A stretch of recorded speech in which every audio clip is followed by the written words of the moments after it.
బంధం అనేది, కుటుంబం అనేది ఎలా నిలుస్తుంది?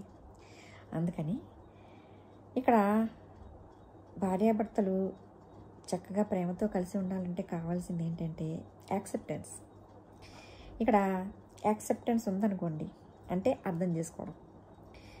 యాక్సెప్టెన్స్ చేసి అర్థం చేసుకుంటే ప్రేమ ఉంటుంది. ప్రేమ ఉంటే యాక్సెప్టెన్స్ ఉంటుంది. యాక్సెప్టెన్స్ ఉన్నప్పుడు అర్థం చేసుకుంటూ ఉంటుంది. అందుకని ఇక్కడ ఈ 3 ఉన్నప్పుడు ఆ బంధం కొంచెం బలంగా ఉంటుంది. కొంచెం చిన్న చిన్న గొడవలు వచ్చినా, వాదోపవాదాలు జరిగినా వాళ్ళు చక్కగా అర్థం చేసుకుని ఉండగలుగుతారు. తర్వాత కలిసి ఒకటైపోతారు. మరి ఈ 3 ఉంటే భార్యాభర్తల మధ్య బంధం ఎంత అందంగా ఉంటుంది, లేదా లవర్స్ మధ్య బంధం కూడా ఎంత అందంగా ఉంటుంది. కేవలము ఫిజికల్ అనే కాదండి,